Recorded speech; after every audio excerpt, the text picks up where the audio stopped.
something that people ask me about all the time.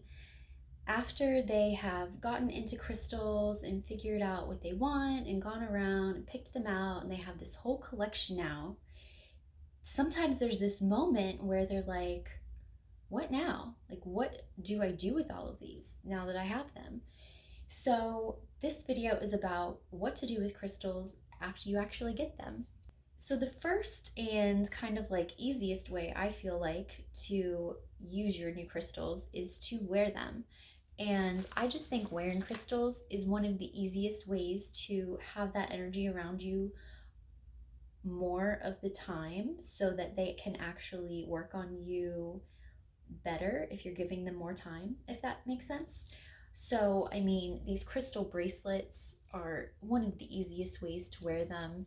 I usually have a bunch on every day, and I don't think that you can wear too many. Sometimes when I'm getting dressed, I just want all of them that day, and I will pile them on, and I have them all up and down my arm, and I think that's fine. And sometimes I only wear one or two. People ask me about that a lot also, if they can wear too many. And in my opinion, that's up to you. Like, it's whatever you feel like. If you feel overwhelmed when you put a bunch of them on, take some off, experiment with it and play with it. Everyone is so different that no one else can tell you how to use them. Much the same as the bracelets, you can get like long chip necklaces, and they are so easy just to like throw on. And I mean, crystal pendants, just a pendant of a crystal is a great way to wear it. You can wear medicine bags and pouches. This is a silk bag that I have. I also have another medicine bag that I wear almost every day. And these are cool because once you get them on, you can kind of like tuck them in, and people don't even know that you're wearing them. So it's something that you can like wear every day away from people. I know sometimes when you're wearing like a large, beautiful crystal, people will reach out and touch it, and that's not always what we want. This is a crystal that I wear a lot, and as you can see, this is a large piece, but they make these little metal cages, and they're little, maybe like this big when you get them. And you can use them for small stones, you can put tumbled stones in them, but as you can see, they stretch. So you can have some really big crystals in cages, and then you can wear them like this. It is a little bit heavy, but I am really into big jewelry, so I wear big things like this often. So wearing crystals is, I think, one of the easiest ways to get into it, because even if you're not super into the whole energy thing yet, just having them on you, they're going to be working on you anyways, even if you're only looking at it as like a cute piece of jewelry. So if you have a bunch of tumbled stones, I mean, if you've been just collecting tumbled stones and you end up with just so many of them and you don't know what to do with them. So when you first start getting tumbled stones, it's not that big of a deal. You have some stones laying around. It's probably not that hard to find a place to put them. After you start accumulating a little bit, it gets a little bit trickier. And so what I started doing is I have a big kind of like flat white desk shelf thing, and I started laying them side by side just so everything was all laid out and I could see them. And that worked really well for me for a while. And then I started getting into gridding. So gridding is a great way to use all of your tumbled stones because you're using multiple stones for the same result. But also, it's a way to place your stones around the house in a way that's not in a disarray. So, for instance, I do build some nice, big, ornate grids that I leave laying around in different places, but also you can just make little grids with random stones. I have one actually in our living room, and it's just random stones that I felt like I should put in a tiny little grid. And it's not even like an official grid. There's not a real generator in the middle. It's just a crystal point that kind of stands up, and like you don't have to do everything exactly right all the time, but just putting those in that little formation, it made it cute enough to like leave out, and it's also doing a little bit of like work there. So I think putting tumbled stones into crystal grids around the house is a great way to utilize them. If you guys don't know a lot about crystal gridding, I've done a couple of videos on it. I will link those for you, and they'll also be in my description box. So another thing to do with your tumbled stones is to carry them with you. And a lot of times they're small enough that you can put them in your pocket. A lot of us crystal people always have rocks in our pocket. A lot of people like keeping them in their bras. Like I was saying before, you can carry them in medicine bags or in cages. That's another way to carry them around. Also, just in little bags that don't necessarily have to hang around your neck. Little bags that have loops that, guys, you can put them like on your belt, or you can keep the whole bag tucked into your pocket. Or I usually have a little bag of crystals in my purse, like a bag in a bag. You can also keep them in your wallet if they're small enough. I always have a small piece of pyrite in my wallet, and I think I have a little Lemurian point in there too. So like I was saying about how when I first got a lot of crystals and I had them all laid out side by side by side, I would kind of go over to them every morning and look at them and decide what I wanted to carry that day, because every day is a little bit different. And then as I figured out I was kind of carrying the same 5 to 15 stones over and over, I put a little bowl inside of my closet and I put those stones in there. So every day when I was getting dressed, it made it really easy to pick out what I wanted to carry that day. But also getting undressed every day, I could just put them in there, and that seems to work really well for me. Another thing I want to talk about is purposeful placement. So if you are getting a crystal for a specific purpose, think about when and where you're going to need that energy and support. For instance, if you bought a crystal to help you fall asleep, or to help you remember your dreams, or to prevent nightmares, something like that, then you want that crystal near you when you're sleeping. So it would be a good crystal to place beside your bed, or under your pillow, or even in your pillowcase, because that's where you want that energy around you.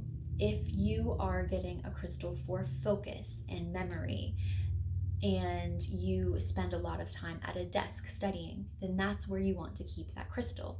You want to keep them where you're going to be using that specific energy in your life. This is something that usually lives right beside my bed, and this is a really nice piece of green calcite.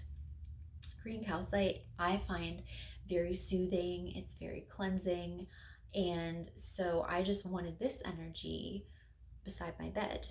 So I sleep next to it every night, and I do find it to be very calming and soothing. A few other places that I purposefully keep crystals: in my car. I keep green calcite in my car. I have little pieces that I keep in the doors. And I also have a piece of black tourmaline that I keep right in the middle, kind of like console thing. And it's about this big.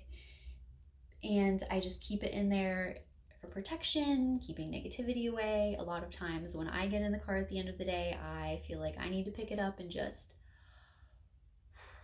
you know. Also, keeping crystals in your living space. So where you are interacting with people in your house a lot. I like to keep selenite out in our main space. I have a selenite tower on our dining room table. And selenite is a great thing to keep in the middle of a house in general, because selenite is very cleansing and it's high vibrational, and it's like it has like a positive, happy, uplifting energy. So keeping something like this, or something that's grounding, any kind of energy that you are trying to achieve in your home and being around other people, of course, you want to keep it in a place in your home where you're going to be around other people, so that crystal energy can support you there. So that is another example of purposeful placement. I also keep some crystals beside the bath, both because I find them soothing and calming, but also I have a few crystals that I always put in the bath with me. And if you've never taken a crystal bath, we need to talk. Another thing that you can do with your crystals when you get them home is to meditate with them. And you don't necessarily have to sit there for 30 minutes and meditate if you're not used to doing that kind of thing. Just holding a crystal and sitting with it and enjoying its energy can be a form of meditation in itself. Just try to calm your mind down and don't have any expectations, and just let that crystal say what it has to say to you. That might sound a little crazy, but just sit there with it and enjoy it and see what happens. Sometimes it's really cool. And sometimes, if nothing else, you've just calmed yourself down for a few minutes. Crystals don't always have to be like serious. Another thing to do when you get your crystals home is to just play with them. And you can play with them by putting them in a grid and feeling the different energies. You can put a couple of crystals together in your hand and seeing what they do to each other. Little games like that. Whenever you start to feel the energy, and you can feel the energy change and pull and move when you put different crystals together, it's a really cool feeling and it's really fun to do. Also, just carry them around. I feel like almost every evening when I'm just walking around the house and just going about my business, we're talking, and I'm almost always, I feel like, carrying a crystal around. This is a piece of lithium quartz that I got recently that I've just really been in love with, and it has some really, really pretty phantoms in it. I don't know if you can see them. So I carry this thing around a lot, and my ocean jasper is one that I carry around a lot. It's just so like soothing to carry around, and I'm a fidgeter. I like fidgeting with things, so having something in my hands to play with when I'm just like tossing ideas around, whatever it is that I'm doing, just carry them around with you. Just so pretty. One last thing I would recommend trying with your crystals is to actually lay them on yourself. So you can do this in the way of putting stones on each of your chakras and using the right chakra colors. I've done that many times in the past. And just gather them up, almost like put them in order on the floor next to you, lay down, and then just place them on all of your chakras and just lay there for a few minutes. You might feel something, you might not. Even if you don't feel it, they are supporting you and they are working on you, and it's a great way to experience their energy. But you don't always have to do it like that. A lot of the times when I get into bed at night, I will place crystals on myself, especially on my heart chakra. I'm drawn to do that a lot, and I keep quite a few crystals beside my bed. So I have a good variety to choose from. I often use lepidolite, but another one that I've been, this petrified wood slice. It's so soothing and it's a great grounding stone. And I will just lay down in bed and just let this rest here while I'm on my phone or laying on my acupressure mat, or even when I'm falling asleep. I will sleep with crystals on me, and then sometimes, yes, I wake up in the middle of the night because I'm rolling over on a literal rock, but it's okay because it feels great. Another one that I really, really love is this piece of emerald that I have. I have a few pretty large pieces of emeralds. I was really, really drawn to them a few years ago, and I bought a lot of them. And I find them to be very, very soothing and healing. They're great for the heart chakra. Green stones always are. So this is another one I like to lay on myself a lot. That actually reminds me that I put crystals on my dog a lot too. Whenever she's just laying there, I use this emerald on her quite a bit, and I use selenite on her a lot. When she gets like the hiccups or something like that, I like to put them on her. And at first she kind of like fights because I'm putting something on her, but then you can tell that she feels it because she just kind of like relaxes and lets me do it, unless it like hits her in a certain way and makes her move. Like if I'm super gentle with it and I just put them there, she ends up enjoying it. And I love doing that because I feel like if they help us so much, of course they're going to help our pets so much as well. So these are just some ideas for you guys if you are getting overwhelmed with the amount of crystals that you're getting, or if you're just beginning and you have a few and you have no idea what to do with them. These are just some of my suggestions on how you can use crystals, but there are so many things you can do with them. If I haven't talked about something that you guys like to do with your crystals, please let me know down below. I am always looking for new ideas and experiences. I am obsessed and I love talking about this stuff and hearing about what you guys are doing with them as well. So thanks so much for coming by today, everyone. If you have any friends that are trying to learn about crystals, please share my video with them, and I will see you guys next time.